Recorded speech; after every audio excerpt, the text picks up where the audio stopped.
Appreciate your time, Frank. This gentleman has done wonders for sim racing, the real world racers that come into sim racing or go back and forth. Frank's responsible to get some guys out on track. So without further ado, Mr. Frank Swartz, Grass Paddock Motorsports, tell us what you do. What do we call this thing? The Raycing Line. I'm all out of sync. We got more people to deal with this week than what I'm used to. So thanks to my co-host, Jason, for joining us. Adam's back this week. And as you can see, we got a fourth sitting here. Megan Oversheet is already joining us to help us do some reviews and stuff. So thank you, Megan. Let's go, Megan. And help us. Good evening, Greg. Good evening, gentlemen. Hey, we're just getting ready to review the spec racers, and since we had an announcer in the waiting room, we thought we'd go ahead and bring you in. Well, thank you very much. There he is. Hey, we got him. Hey, Jason, we got you this time. Cheers, guys. Thanks for having me. We won't talk about the other thing. Our special guest for the evening, Mr. Dave Ogburn, and for Dave to introduce you to these two knuckleheads, you got. Great to see you, Thor. Welcome to the fourth chair and the podcast this week. No, thank you so much for having me. It feels surreal, like finally being able to talk to you guys. You know, I've been in this league for like 2-3 years, and finally face to face. Yes, of course, yes. Jeff. I'm on the spot now, Jeff. Oh. So, welcome, Mr. Jeff Jacobson. Again. Great to have you here. Thanks for taking some time out to join us. We get to some fun part. That's why you're here, Jerry. This is our guest segment after the reviews. So thanks for sitting through with us. And that was fun. And thanks. Yeah, it's some good racing. So, well, first of all, we gotta say thank you to Trenton for taking time to come join us. He's one of the hardest working guys I know, and you can look there in the shop behind him and get an idea of what he does. So, as everybody sees, we've got Darren Ganji, and if you didn't know already, he is Mr. Sim Motion, where you can get all your sim rigs and equipment and everything. He's also the sponsor of that league we were just talking about. Okay, go ahead. Mr. Sean Ambrose, we go back forever, back to the very early beginning days of the Weekend Warriors, when it was broadcasted on another broadcast, GSRC, I don't mind saying it. Very good to us, and Sean was one of the producers, announcers, always great to talk with. So, Mr. Edgar Sancinelli, Weekend Warrior, Frito Sport Racing. I don't know what all you do, but great to have you join us tonight, Edgar. Yes. I'm not saying shit. Oh, see, I literally... Whatever, Yep, I give up. there you go. I know you've had a mute for me.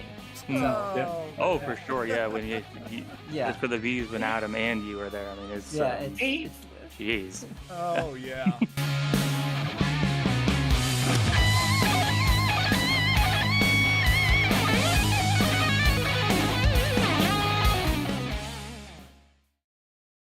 All right. Welcome, everybody. Another edition of the Racing Line, number 36 we're up to. Hey, you got it right this time, Stevie. Hey, how about that? Yeah.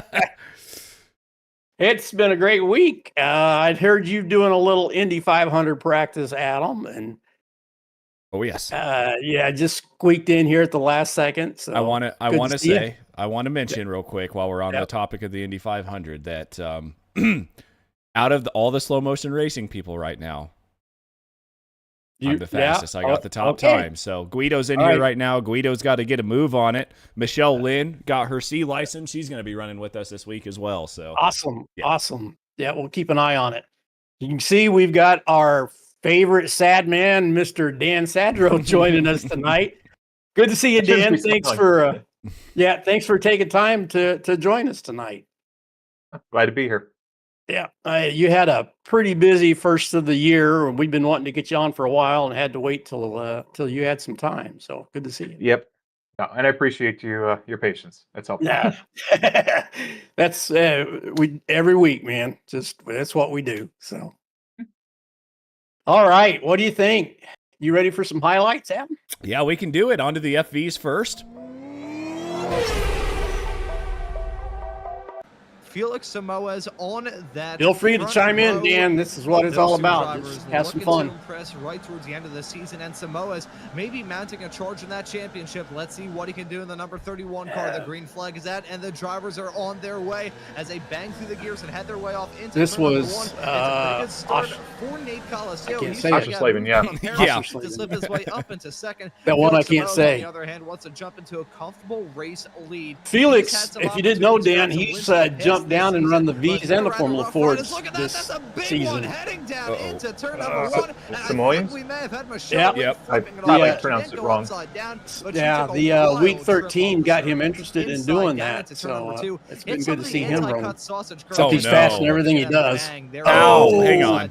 Wait a second. This was a good clip by Jason because there's a red car that avoided death by about 3 centimeters right here. And that is Jim Brewster.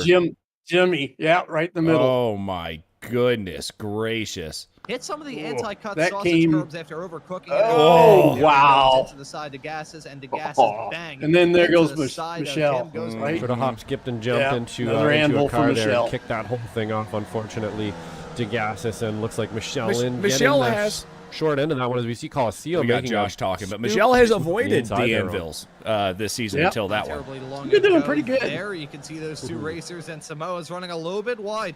Heading out of the second to last corner, that's going to allow Nate Colacio to jump back into the race lead on those race cars. But at the front of the field, it is an absolute hornet's nest. And look at Samuel Parent in the 4 car. He's maybe going to try and Hey get Ron, a I know you're 2-for-1 watching field right done now. and You got to get come that up with some finish new straight away. terms, man. It's Gets always a move done hornet's to jump nest in his them way up FVs. into P2. So we Always. got some side-by-side racing at the front. Samuel Parent trying to take the race lead from Nate Colacio. Side-by-side down into hotel of 1 and 2. And That's it's the 4 car. always Parent more holding than his own on that 3 or inside 4. line. You've Colacio always got a trying to pack of still 5 or hold out. 6. He's got a good run heading down this small little flat out blast down to turn number 3. Let's see if he'll try and still hold on to the race lead. Contact being made through the braking zone. That's Elbows going to allow out. Felix Samoa's to get involved in this battle once again as well. Samuel Parent maybe going to get hung Jason out to Green try. Look at still Jason hanging it, Green just maybe got a piece waiting. of this action as well. He's been capitalizing on a lot of other They got away people's- with a wheel-to-wheel touch there. You don't get away with many of them. If there wouldn't have been a little more track there, he would have just sailed by them. So you've really got to minimize those incidents as we see. I believe that was Samoa up the inside of Colacio quite aggressively there. Colacio didn't see that one coming, I don't think. He's losing another position because of that one, Ron. Just saw on my timing screen, like, oh, it looks like he's going for a pass or something, and nope. No, he just, again, getting T1 a little bit wrong.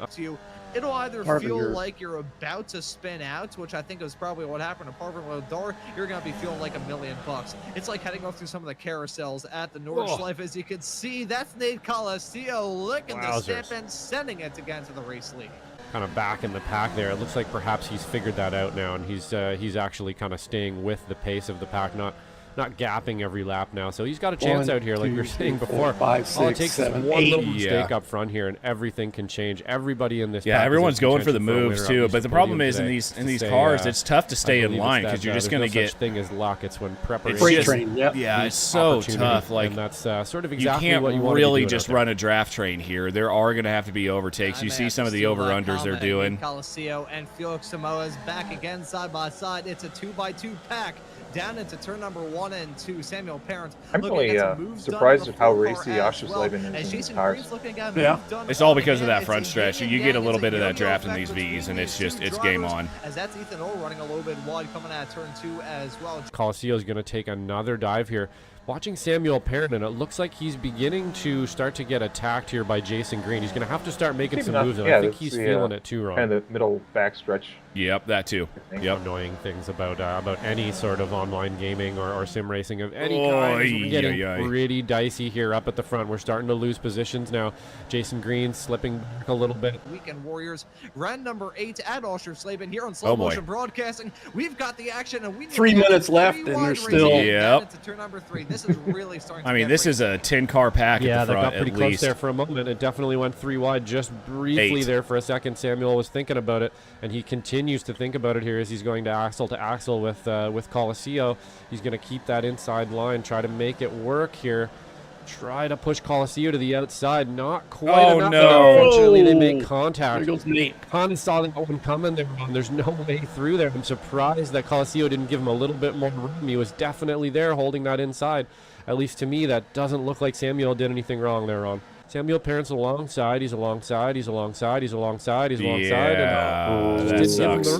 But nonetheless, it's going to be a side-by-side between Nunez and Axle Brewster. to axle, Jim That says. backstretch into turn number 10, and it looks like Speaking of Brewster Jim. will withstand this challenge, heading off through the corner. That could have ended in. Holy shit, Jim! Sorry, but what? How did you save that, Jim? He just kept his foot in it. Oh coming around my the outside gosh. Of that corner. All of that. Felix He Samoa, kept his Samuel foot in Parent, it. Jason Green, Ethan Orr, all those drivers have taken the white flag. Only one more lap of racing action here at Ashersleben, and it looks like it's going to be Samoa's leading it their way off into. Yeah, fully committed. Oh my God, Jim! Lost a driver in the background there. Not sure who that was. Yeah, was it Montgomery? So unfortunately, last lap shenanigans there for Montgomery. He's going to lose out on a chance here at a podium potentially, but Ethan Orr up the inside of Jason Green here. Felix Samoa's leading out front. Samuel Parent able to get that move done here and put himself up into second place. Coliseo just Here it see is. him in the background there. Unfortunately, not part of this either, but Ethan Orr making some moves here right now, Ron. Here in a couple of seconds time. There's the run. Samoa's cutting to that inside, trying to break that draft with himself and Parent, but Parent no! Rosette Samoa spinning off. Ethan Orga jump into the race lead if he can get. He misjudged pulling out. Yep, I want to. It had to be what it. I've had a lot of racing in the IndyCar these past couple weeks or so. That doesn't matter if you're on singles, triples, VR. You want to stay in that draft for the last second. And what happened there, obviously, if you can't see, some people cannot see their tires.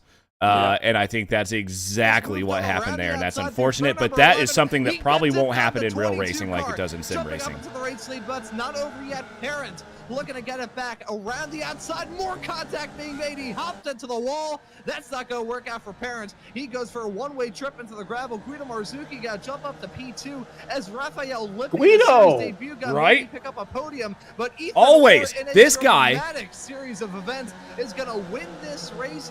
He started that last lap, not really involved in that front pack fight, and he jumps up to the race lead. Oh in boy. A crushing series of events. Jim Brewster going to hold on to the lead in the Masters category. He finishes in P9. Chris Montgomery dropping down like a rock after that moment down into hotel. As Guido says his usual strategy. Dude. Hang in there and wait for others. Yep. You are going to see in the next highlight reel. I took a page out of Guido Marzucchi's book, but yeah. So Ethan Orr winning there. I mean, that's just unfortunate contact. I would say it sucks that it ended the way it did like that. But you know, I have to tell everybody every now and then that's racing. You know, it's the kind of stuff that'll happen. But Ethan Orr takes the win. Jim Brewster. 8th place overall, and he wins the Masters. You got to go back down to Parvinder, 11th placed, and takes the Spec 2. But look at that. three Spec 2 drivers, 11th, 12th, 13th. Parvin Ladar, Dan Stasinski in 12th with Travis Rail in 13th. So good job, guys. I mean, that was a really, really good race for that type of track. I expected more carnage than what we saw. Yep, the group did good, and some unfortunate incidents, but I don't think you can say intentional. I think, like you said, I think he just misjudged pulling out just a hair. So. Yeah, I mean, there are also issues. It all depends on field of view. Like, now we're getting into sim racing stuff. If you want to talk, we're not going to talk that much about it, but field of view, you can't see the wheels, everything. It's just, there's a lot that's going on. But real quickly, there's a driver that's not classed here because I think he's brand new. Raphael Lippy, maybe even. Finished on the podium, so good job, Raphael. I think he's a Spec 1, if I remember right. Okay. Yeah, he's number 77, so that would make sense. Yep. First race with a group, good finish. Yeah, absolutely. All right, on to the FFs. Go ahead, Stevie. I was going to say, he had a chat with me in the Discord getting set up and getting ready to go and everything, and he was really excited about the first race. So yeah, great to see a good finish. Absolutely. All right, on to the FFs. Easy hang down into turn number 1. So this happened on Mother's Day, but it was still a really, really good race. In front of us with some pit stops in the fold Snetterton? as well. That pace car making Yeah. the turn to 300. the field in the hands of our front row sitters. A green flag is out, and the drivers are on their way. They're already going 3 wide. You can tell these drivers looking to waste no time at all here at Snetterton. It's a side-by-side fight heading down into turn number 1. Doyle trying to hold on to the race lead, but it's Mikey Pollard trying to give him a challenge, not close enough. Really good first couple of corners there, and everybody kept it clean. Yeah. Down into the Montreal hairpin. I want to shout out Ethan Orr as well. I was racing Ethan in this race, and this is how you know that what happened in the FVs was just a coincidence. You'll see me and Ethan side by side, and we were side by side the whole first lap. Never had an issue. Yep. Little lock up there, and then just a check up, and then more contact. And then people just keep piling in. So that tail of that pack, and probably getting some pretty good fuel numbers and all that as well. Meanwhile, a little bit farther behind, we've got a bit of a hornet's nest forming for the final spots inside the top 5 and some of the last few inside the top 10. The list continues on with Daniel Tusk. Contact! Missed his break point. Yep. Josh Wilkie and Richard Harwood coming to blows. And that's an easy spot. Now, because I was in this race, that is an easy place to do it. Side by side through turn number 8. Are coming into this race, running into some difficulties. Let's see how it happened down into turn number 10. And he just lost it. He clipped the grass, I'm pretty sure, through the braking zone. It cost him about 6 seconds on track, so now he's going that's one of the hardest turns on the track anywhere. Is that that's not Hamilton, that's Williams. I think it's called Williams Corner. That's so tough to get through there. Let's take a look at this moment for Tufts. Right here, out of a podium actually. Spot. Down into the corners, just then, overcooked it down into turn number 9, and trying to get woed up. That chicane right there. Dropping those anchors and it just the second part of it is so tight. In the Spec 1 category, that's gonna be nice to follow. As here we go. Oh boy, Brewster and Adrian. Mr. Brewster. Start finish straight away off into turn number 1. Look at Adrian, the 10 car, looking the stamp and setting it. He was quick. Potentially, Sean Doyle. He found himself back in 3rd, coming back after that spin. That's a big curb back from Adam, heading off through turn number 10. That scared the ever-living hell out of me. I thought I was dying right there. Turn number 1. I almost got into him. Come out of the pits with a rather sizable cushion between himself and Antonio Reese. It's now 1.5 seconds, teetering below that now as Pollard struggles to get. Poor Juan. I remember the voice chats. Oh no. Spec 1 pole sitters. They've all been masters. Jorg Monty grabbed the overall pole for the opening race at Cadwell Park, and last time at Laguna Seca, it was Antonio Reese grabbing the overall pole. So he's quick as look at this. Holy cow. That's Richard Harwood and Michael McConnell. Yeah, some good side-by-side racing there. Everybody kept it clean, and they managed to get their way out of the corners. And Harwood able to take. There comes Adrian and Wilkie back on the outside. Wowzers, wowzers, wowzers. This fight is still not over yet as we look. It's a 2x2 pack heading down We into are turn number 32 9. minutes in. Harwood Okay, gonna this jump is in front, towards the on last. Yep. broadcast, and he was working And here it I was comes. commentating the race with him. I'll hold on to that one side by side with Kevin Adrian, Josh Wilkie coming out of the corner down into turn number 8. Wilkie on the inside, Adrian on the outside. Oh, so close to banging wheels. This may turn And Tuff's going to get a run here. Comes Daniel Tuff's on the high side. He's And going to try and get Wilkie kind of goes wide, and I don't think he really knew he was out there at first. He didn't, because you can see now he knows, and it just huge one. And then he started ping-ponging. Yeah. Oh my goodness. Because I sound like a tornado siren. Daniel Tuff's going to try and get the 2-for-1 deal in corner. Not done yet. Oh no. But here it gets comes worse. Kevin Adrian back on the inside line heading down into Corum. Holy Lord.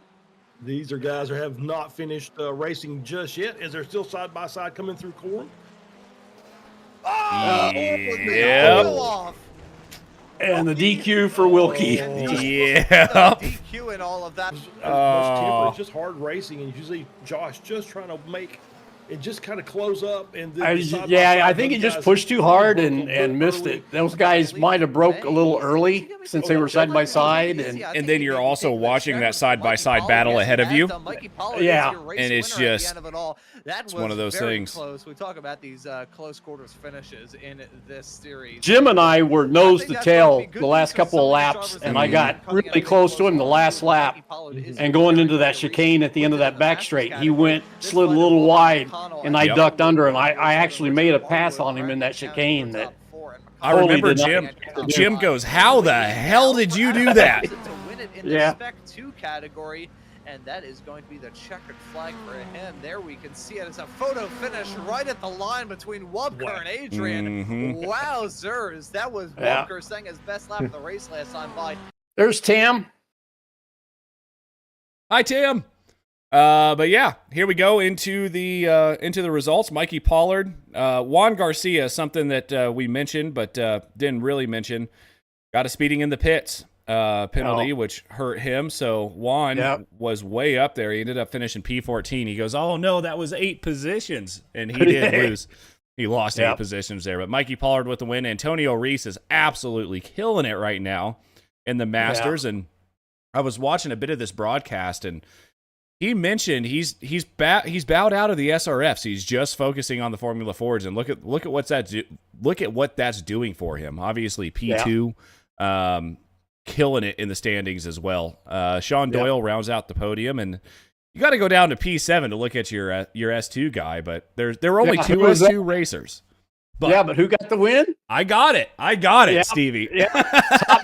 Top 10 at that. So well done. I believe there may be a hard charger in there as well somewhere, and I finished it with only a 1X. So I did want to say, I pulled a page out of Guido's book just to hang back, let everything happen. Had a few battles with Jim Brewster, I think, was behind me for a while, and then obviously Ethan Orr, and it was all a whole lot of fun in that race. Yeah. But on to the SRFs. We're at Bathurst. Mother's Day at Bathurst. Number 8 of this season. The field down the hands. Again, a little light on the size of the grid for both of these, but qualifying session, and he jumps on the gas early. The green flag is out, and the drivers are on their way. A short run down into hell corner of turn number 1. These drivers still we had their version of hell. 28, something like that here. 28, 30, something like that. Side, running rather strong, gets away with one there. Those are the trickiest sections of this racetrack, as he didn't get away with one there. That was heading through McPhillips Park. Takes a one-way trip to that outside tire barrier. I think those 3 may have had a bit of argy-bargy action heading off through turn number 10 at the top. I don't know how he kept it on the track after hitting the wall there. Did come up against the wall, but managed to keep it going. Tim goes, "Nice touch." That one of the sponsor signs on the wall was Mother. How we got him. Coming down here on the skyline. Just too much of that curve. Tires first lap. But side swap of the wall. Yeah, that's made a difference this season for sure. Corner damage. Looks like he just caught the side of it. That's going to be very beneficial for him during the rest of this race. This is back in Dan's wheelhouse now. Got that buffer car of himself and Michael O'Dell, as I think we may have had some drama right through at the top end of the track. Yep. Oh, that's Tabino also getting a sideways. simply spin with Thompson.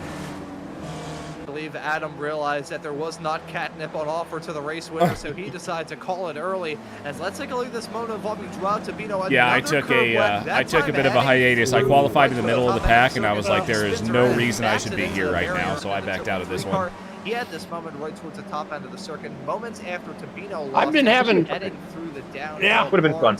And hits that downhill section. I've been having a little issue with my shoulder Yep, again, okay. so it's been one race a weekend. And the notification bell, hit the like button And, on the stream, so he never decided missed out on any of the to do racing that action, and spend some which is time with the still wife for intense. Mother's Oh, Day. look at this field as Odell loses it. That's coming out of turn number 14. And That's a keeps going. bad What off is the track. well? He's There's slow. some damage He there, gets but away what a with it. save, That Michael! could have What ended a in save! unbridled disaster. This You is do so not sketchy. want to be sideways, and that's part of the track. Got to get this car, everybody through. And everybody avoided him, which was really, and even the couple with Tabino, everybody avoided him. Coming to blows, Yep. that's a turn 2. In here, and we got Viglini leading into the elbow here. It just looks like he's going to get a little squirrely. He does indeed. Locks the front. Forest elbow is Rear another comes spot where around. you do not, Once again, nowhere because you for cannot see the Jackson exit to of the go. corner. And No. into Guido's wall there, just wearing that wall out. Guido's wall. As The tire wall at the end of the concrete. Luke. In the 88 car, Eric Luke coming in too. Those two drivers have black flags potentially. We had this drama last week. Yeah, they did. According to iRacing, yeah, the 2 black flags to Luke and Barry. That's gonna be a big change up at the front of That too. that hurt Got Eric Ondalo Luke a and bit, Odell, but he Yeah. came having back. himself He had a battle. good Andrew drive Love's back. in the pits. Oh, he's towed. So there's a Oh, yeah, that no. car's broken. No, Andrew Love, We're man, coming down that's the hill, Here, and we're gonna get Guido's wall Yep. again. Oh yeah, locked it up and into the wall. He's got Michael Odell right. that in elbow front, is but a I don't very think that played a probably factor in one all of the this. toughest corners on this Through the track. trees and Nope. through the smoke, bang into. Oh the yeah, Legos. and These Jim drivers reminded get us. away around Eric the last corner week with said the this white is flag in the air. Eric's One favorite more track lap of too. racing action here at Bathurst. These drivers have had a clean race. I don't really think incident points is going to be a factor in deciding all of that. As side by side going on involving Kurt Nunez and Tom Gradwell. That I was looking through the result. That YouTube chat poll had 100% for Maurizio Nazelli. So because I voted Nazelli too, I have a feeling that is going to go the complete opposite way. Some Our side two by side masters. racing, a drag race heading down into turn number 2 between Kurt Nunez and the Got it, 98 Ozzy and Kurt. on the 909. Yeah. Gradwell, Jeff your current Fritcher's championship really points leader come in the on Masters strong Yes. this season in the this may be it, Masters. though. Heading Yes, he down has. into the final quarter, turn Top number 5 23. up there in At that the end group. of this race, will Pinero go for the move? It doesn't look like he's close enough. Heading down into the break. Flavio zone. says, Maurizio watch for Nazelli for the first the time Adams since Trophy, race the at Thompson Brendan Trophy. Gaughan is going to win it here at Bathurst. There's a checker flag. Nazelli wins it from the pole. Marco Pinero finishes in P2. Jason Green ran Good that clean to race up third. front this Jeff time. Fritcher going to win it in the Masters category, finishing right behind in P4 in the 943 car. Yeah. Kurt Nunez, Tom Ooh. Gradwell, battling tooth and nail, Little coming up elbows blows, there. heading off to the chase. That's Gradwell taking a trip off into the grass, not going to help out Some his elbows one out. bit. We may have a swapperoo involving the lead for Spec 2 as Paolo Brema and Matt Thompson, they're running nose to tail, and they're heading their way through the chase for the final time. Paolo Brema in the 555. Oh, Matt was hanging probably it didn't out there. expect himself to find in a situation Yeah. like this, but with all of the drivers, it feels like really in that Spec 2 category getting struck by a falling anvil. Yeah. It's going to be Paolo Too little, Brema too in the late. 555 car, Yep. maybe holding on to grab this victory. He comes out of the final quarter and finishes in P10 to win it in Spec 2. The Italian grabbing his first Spec 2 win of this season. And onto the results here. Maurizio Nazelli takes the W with Marco Pinero right behind him in second place, and Jason Green rounds out your podium, and obviously three Spec 1 drivers there. Jeff Fritcher, I mean, like you already said it, he finished P4, obviously first in the Masters, just absolutely killed it, Stevie. Yeah, he's really come on strong. Yep, and then looking down here, we got to go all the way back to 10th. Paolo Breme takes the win. That was a battle between himself and Matt Thompson right there at the end as well. So great driving by those two to make it. And, you know, I want to say something about Bathurst. Your league, Stevie, definitely showed that it can be done. You know, you can have a good race at Bathurst with that many drivers. iRacing, take note. And figure out your endurance races around there, please. But, yeah, no, it was a really good race for it to be Bathurst, Stevie. Yeah, yeah. I was kind of sad I didn't get to run that, but yeah, I was awesome to see the good racing and clean for, like Dan said, everybody avoiding the wrecks. That was awesome as well. So yeah, and it's very tough to avoid them around there. But all right, so we're going to get back into the podcast for half a second while I pull up the standings, and here they are. So I have gotten a little bit of insider information as well. There is a bit of some stuff going on here with these standings. So these standings right now show Jason Green, Nate Colasio, and Felix Simoes in the Formula Vs. That may not be 100% correct. Or no, sorry, in the Formula Fords. My bad. Sean Doyle, Felix Simoes, and Rasmus Fiori. I believe Ethan Orr, I was just in a Discord chat with him a little while ago, with the drop weeks and stuff. I believe Ethan might be holding that third place there in the Formula Fords. Oh, okay. So that is so keep that in mind. We will get some drop weeks going in the standings eventually, but in the Formula Vs, Jason Green. Yeah, very soon. Jason Green absolutely killing it right now. 655 points with Nate Colasio in second and Felix Simoes in third. Michelle Lynn did not have the best of races, so she may use that one as her drop week, but she is still ahead with 486 points. Parvinder Ladar with 401 and Travis Rail rounding out your Spec 2 with 398. That's a close one. It's very close, yeah. And then you're going to have to keep an eye on that battle throughout the rest of the season. But Jim Brewster is walking away. Look at him go. Retirement's doing you well, Jim. Very, very well. 571 points for Jim Brewster. Kurt Nunez with 514 and Nick Tullo not that far behind really from Kurt. 7th and 9th overall. So Nick still has some chances here to take I don't think Nick was even there this week. No. I think that's the same points he had. So yeah. So this is, again, keep an eye on these drop weeks. A lot of this might change around, but Kurt and Nick are pretty close in points. Sean Doyle right now in the Formula Fords pulling away from Felix Simoes with 571 to 508. Rasmus Fiori is getting a little bit closer to Felix, though. Again, drop weeks have not come into effect yet. But Dan Witzak, let's talk about a driver that's extremely fast. Dan Witzak was not there this week, and I'm so glad he wasn't because I probably would not have won. But yeah, Dan Witzak is killing it right now in Spec 2. 7th overall, 468 points. Paul Jackson with 396 with Dustin Meaden back there. 20th overall, 277. So that's... Again, he wasn't there this week. Right. Antonio Race, though. You want to talk about a guy?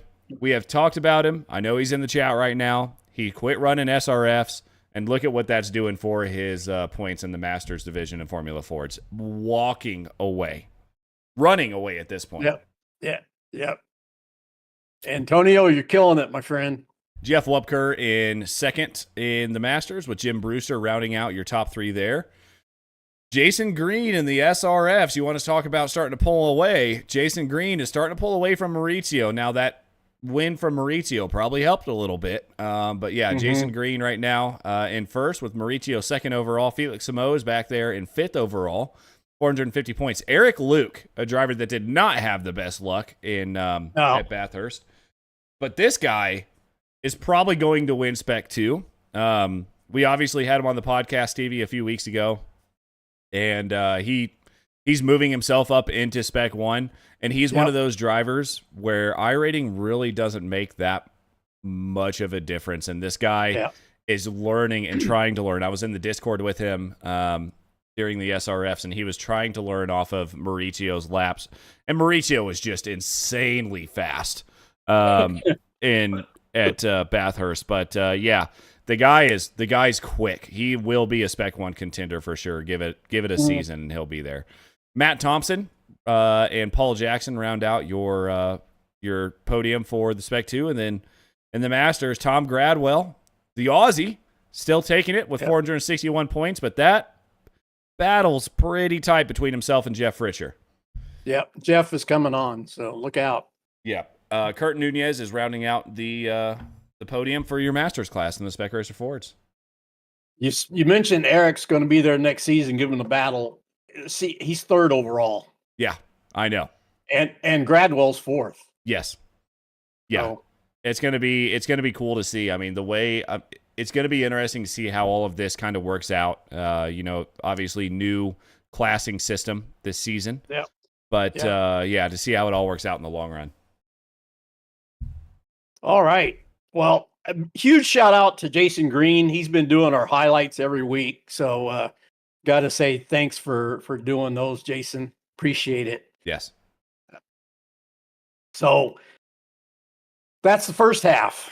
And if you've seen our podcast, Dan, we kind of go through highlights and then you're in the spotlight now. So I just heard my kid yelling.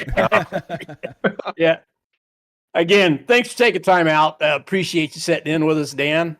Give us a chance, and some of the Weekend Warriors get to know you a little bit. You've been around the Weekend Warriors for a long time. I called you one of the, not the ancient ones, but I'm old, yes.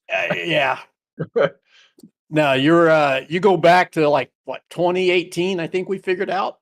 So Yeah. That was 2018 was when I started on iRacing, and I was doing road racing pretty quickly, and then got into the SRF. That was one of the main cars that I'd wanted to run early on, and then got into the Weekend Warriors relatively early, probably second or third season of that year.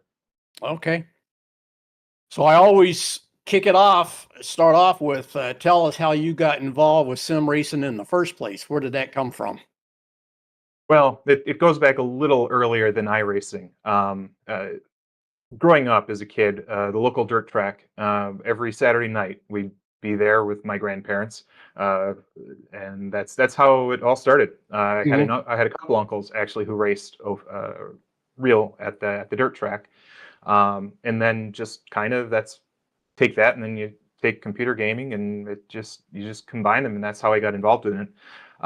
First one, again, showing my age, was the Papyrus, I think, did it, the Indianapolis 500 simulation from 89 or 90. We've had a few of them mention that. Yep. So that was the first computer game, and then some of the NASCAR racing ones back in the 90s. Those were by Papyrus, I know. I kind of got away from oval racing in the 2000s. Sorry, Dan. It's good. It is what it is. And that's when I kind of got more into the road racing. Did more on PlayStation. There's a driving game called Toka Race Driver that I just absolutely played. I don't know the details of it exactly. I think it was released in other countries. They had a bunch of German tracks, a bunch of British tracks, some Australian tracks, some that aren't even on iRacing. And those were the tracks I just learned very, very early on. Then I got to R Factor, and then I took about 5 years off, and I decided, hey, there's this iRacing thing. I should give it a shot. So that got you kicked in about 2018, and then we saw you with the Weekend Warriors. Yep. Don't think we had the classes then, so everybody was chasing the aliens. And I remember it didn't take you long to get up front. No, well, yeah. I mean, I'd done enough sim racing and kind of had picked up the tracks over the years that it really helped. And the original SRF 2 that we used to race, it was just so good for how I like to drive. It just kind of fit with me, and it didn't take me too long to get up front. Yeah, I was the same way. I was a lot better with the Gen 2 than the Gen 3. Yeah, although now with the tire, it's starting to come back to me. I'm starting to really enjoy it again. Yeah. Well, it's at some point along the line, it didn't take you long that you started getting involved with the admin, helping us out with that as well. When was it? Was it 2020 when I took a break or something? You actually took over the Weekend Warriors for a couple of seasons. It was the V runoffs that I took over for you. Okay. I don't think I did the Weekend Warriors season on the own. Yeah, the V runoffs was fun, and we had we had some fun ones in there. Yeah, that's right. Yeah, I kind of did the admin stuff when I was on the road, but that was it. So. Oh, in the chat, okay. Antonio and Flavio just said, "Oh, they love Toka." Okay, I'm not. Okay, I am crazy, but I'm not crazy on that. I'm not that nuts. Yeah, No, good fun, and a lot of really fun tracks. Like a few, I kind of wish we had in iRacing, but Mm-hmm. You remember some of them? well, in Germany there's the Lausitzring, which now runs German touring cars. It's a Roval with it's kind of Pocono on the outside, and that would actually be fairly decent for the SRF, I think. And then I think Toka also had what was it? It's in Australia, the Surfer's Paradise. I think it had that, which Mm-hmm. would be a lot of fun to drive. But the street course. Was Surfer Paradise, was that an old one around Melbourne? You remember? No, it was kind of like right by a beach. IndyCars used to race there. Yeah, I remember that. But Hmm. Sydney or Melbourne or something, but I don't think it was close to one of those. My Australian geography is nothing to write home for. So. Well, I got to spend some time in Melbourne, so I was I was thinking that Surfer's Paradise was down there somewhere, but I don't remember. Flavio's asking if you speak German, Dan. Sehr schlecht. High school German. So that's a few years past. I can read it better than I can speak it, I'd say at this point. Yeah. So what do you do when you're not racing? What gives you the chance to do all the racing and the sim stuff and everything? Well, I'm a CPA, certified public accountant, or boring person in daily life. I'm self-employed, so I have my own practice, and then so that keeps me busy about 6 months a year. And then this time of year, I still put in some hours, but I can take a day off and enjoy it. In Wisconsin, we have a lot of state parks, and it's my big thing is I have no appointments. I have nothing to do. I'm just going to close up shop and I'm going to go hiking. That's absolutely 100% what I love to do. That's awesome.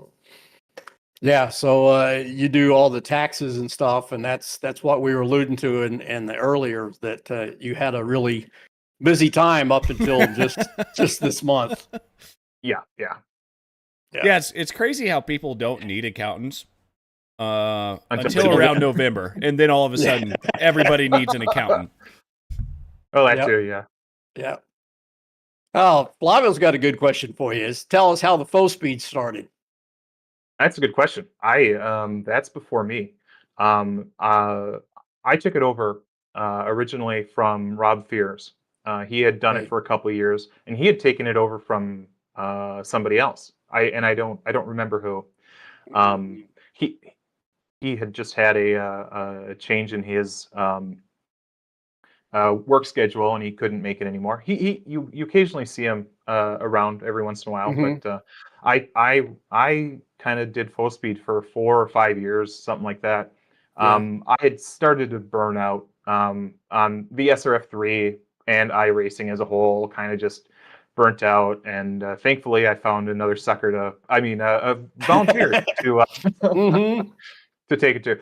Thankfully, Jason Green has done just an admirable job, better than I could have done, and it's good to see him be able to take care of it. Yeah, I have to go do some research because I can't remember who started that now. If it wasn't before Rob, boy, I don't know. Well, I mean, you look at faux speed now, and obviously, I only know faux speed through Jason because I'm one of the newer ones here. But when you see where it is and all of that stuff, and I mean, we've got faux speed on the side of all of our slow motion racing cars now, and it's crazy to see how cool how far faux speed has come. If you hop into one of those lobbies, there are quite a few people that join those lobbies to go run those SRFs. Yeah. Oh yeah, and it's perfect. I mean, really, it's a Sunday night, so most of us are not doing anything special, or we're trying to avoid our families or whatever. Yep. and then you just have a couple hours to just get ready for the next week, and then especially because one of the strength of field races is that first race of the week. It's invaluable if you actually want to be up to speed for that first race. There's nothing better. Yep. And you typically see what 20, I mean, close to weekend warrior size fields in that sometimes. Yeah, it depends on the week. Yeah. Certainly if it's Time of year. Time of year, and also if it's included content, like Yep. we'll be running Oschersleben in the SRFs in a few weeks. That one should be pretty busy for sure. Yep. Last night we did Hungaroring, and I think we had maybe 12, 13 people. If you're trying to bet on this week's Weekend Warriors, I can slip some tips if you want them. Yeah, who to watch out for. Yeah, we need to start a betting website here, Stevie. I think we're getting to that point now. We can have we've got a tax man right now. We can figure it all out. Yeah, there you go. Flavio says he's a tax man over there too. So if we need some Italian. There we go. Right. Multiple hemisphere. I don't know. We'll figure that out. We'll brainstorm. Worldwide betting right here on Weekend Warriors. Mm-hmm. All right.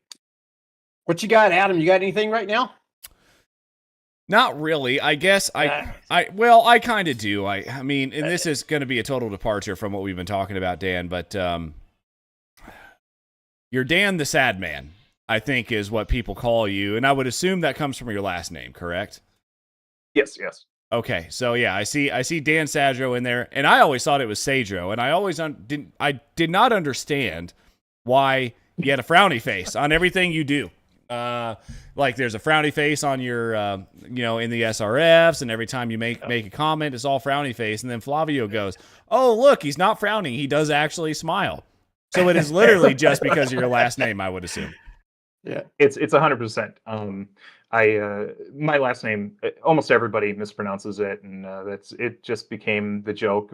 Back when I actually did teach some college classes, and my original joke was unhappy boat, Sadro. It's just very, very easy, just yeah. So that's why the frowny face is there. It's to mean sad. Yeah.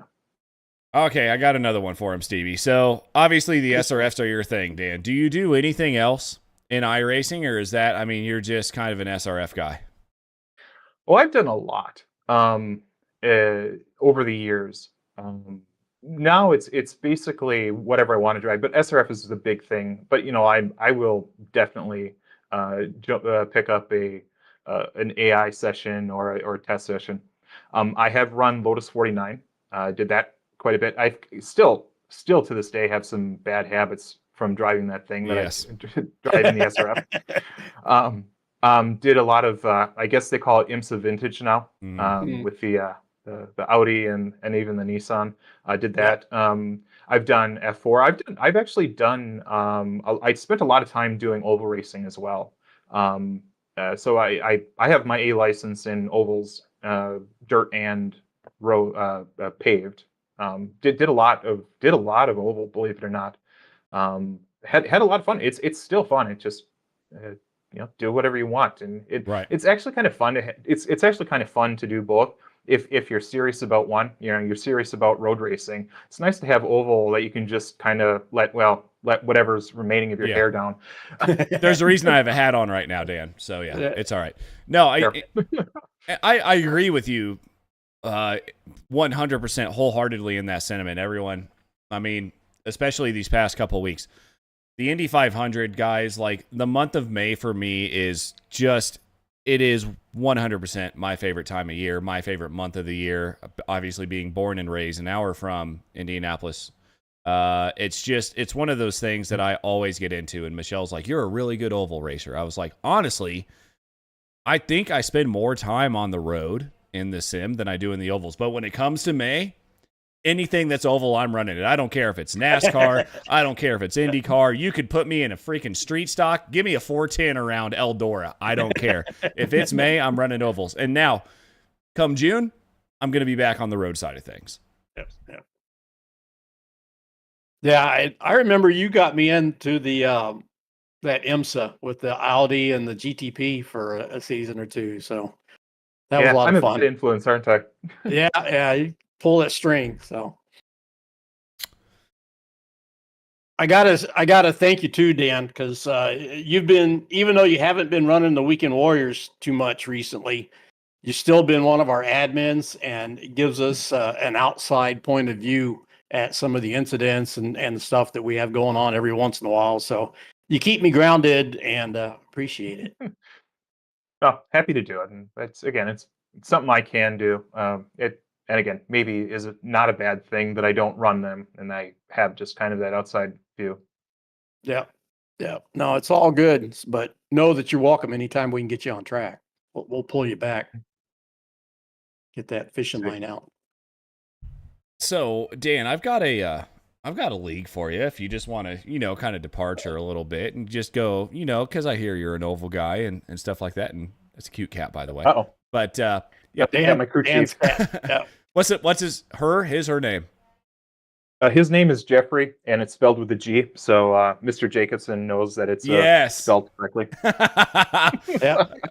But yeah, there's a league that runs on Sunday nights in case you don't want to do faux speed. It's called XSLR, and we run all 4 series, buddy. So if that's something you're interested in, let me know. But no, I'd love to get you out there. I'd love to see you do something other than the SRFs, to be honest, because you tell me you're an oval guy. You can't tell me you're an oval guy and not back it up, Dan.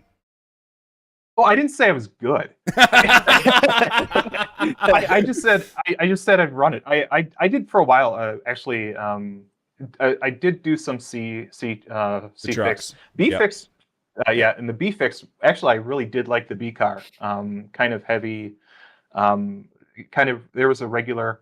One of the things I did do. One of the awards in iRacing is I think it's the Super Rovaler. Yes. Where you complete a season in dirt and paved, oval, and road. And I did that.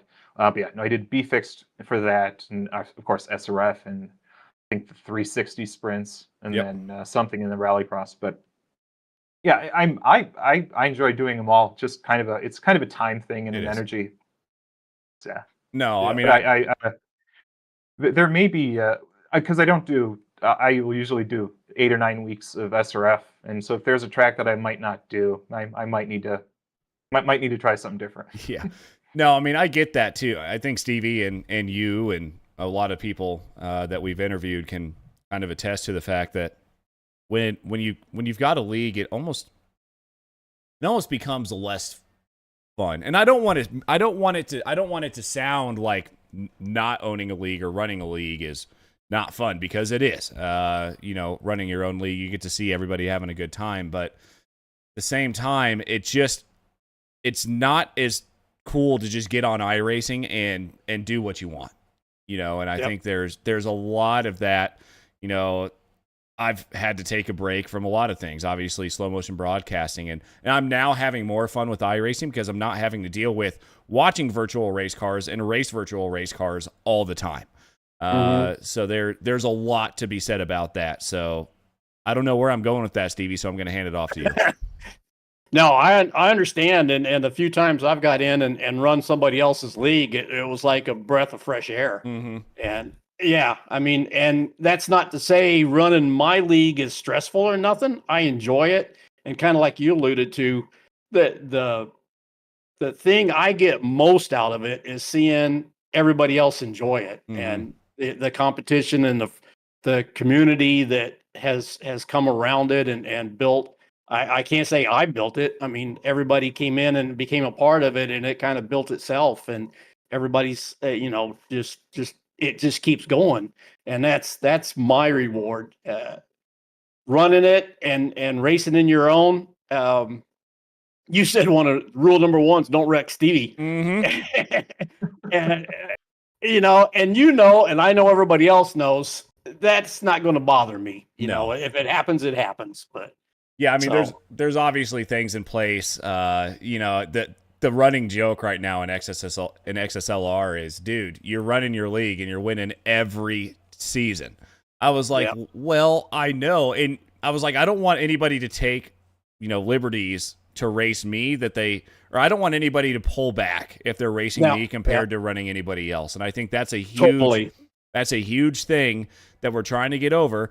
And there are things in place if I were to get wrecked, just like they have in the Weekend Warriors. I can't be involved in any of those incident reviews. Like so it's one of those things that the don't wreck Stevie thing. It's like Jimmy Howitt always tells me. By the way, Jimmy got me this hat, but Jimmy Howitt's like, yeah, man, it must be nice to collect all that prize money at the end of the season for the league that you're running. I was like, come on, dude, really? It's not. Come on, man. But no, I totally get it. Yep. Oh, Flavio noticed your hat too. Mhm. But yeah, and that's one thing that I'm really thankful for, that we've got a crew in place that does the reviews. I don't even become part of it until they've reviewed it, and then if there's something that needs to be done, then they up channel it to me, and we take a look, and it goes out. And many times I've bounced it off of Dan and said, hey, Dan, what do you think? And Dan's kept me grounded a few times. Mm-hmm. I'm frozen. Yep, we're all frozen too. Yep, it's not you. No, you're going. We're going to redo something here. Let's see if this comes back, guys. 1 second. Hang in there. Don't mind me. Just Adam wasn't frozen, but there me we go. and Dan were. We're kind of back. Things are getting a little bit glitchy over here, but yeah, we're back. All right. Here we go. All right. Well, what do you think? This I did was see a couple. Go ahead, Pardon? Dan. I saw a couple things on the chat. Sure. I have one cat right now, down from two. So Jeffrey's the only child right now. Let's see. I know there was a couple. Why am I? Antonio asked, "Why am I so fast on the track?" I'm not. Or it's the draft. And then let's see. Flavio asked, "Have I won in Weekend Warriors or a season?" I have a couple wins in Weekend Warriors. There was one Zandvoort National, where this was in the days when Gospers was about a second ahead of everybody, and I was just at that point I was second place and nobody else was there, and he spun right in front of me, and I just went. But that was only a while back. But no, I'm not having a stroke. Yeah, that's again Tam throwing in the insult. Everyone's got to get one in on Adam, saying, "Yeah, Adam running the podcast equals win." So apologies about that, guys. Just had to get a quick browser refresh going, and we're back. Yeah, all good. Well, I think we've about run this one out tonight. We got through it pretty quick. This is impressive for the racing line to keep it under an hour. We're doing good things here, Stevie. We're doing good. So I'm going to finish it up with Dan. Huge thanks again for taking time and joining us. It's been fun. I know it's special for a lot of the people that have been around for a while to finally get to see you and hear some of your stories and get to know you a little bit, and know that you're in the background and you're the one slapping their hands, not me. So wait a minute. I'm happy to have been able to finally make it on after I had to say no to you, but happy to be here. Yep. Flavio's already asking, when you coming back? As soon as we get the little orange guy in a helmet. Well, if I'm going about 10 miles an hour at the back, that's you'll know I finally put in the substitute. Oh, okay. Yep. Alternate driver. Mm. All right. Again, thanks to the chat crew there, what we call them, the keyboard racers, our chat crew tonight. Great to see everybody as always. Some good questions. The racing line wouldn't be what it is without interaction from them. So appreciate that. And Mr. Adam, thanks for doing what you do, bud. Well, I mean, I can't do it without you. Well, I couldn't do it without you, or I know Jason's not here, but big shout out to Jason Green. Obviously, we get all the highlights and all that stuff from him. So Jason does a lot in the background that nobody really wants to talk about. So big shout out to Jason Green for doing all this as well. Yep. All right. And with that, let's call it a night. Let's get out of here. Thanks, guys. See you next week. Bye, guys.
Appreciate your time, Frank. This gentleman has done wonders for sim racing, the real world racers that come into sim racing or go back and forth. Frank's responsible to get some guys out on track. So without further ado, Mr. Frank Swartz, Grass Paddock Motorsports, tell us what you do. What do we call this thing? The Racing Line.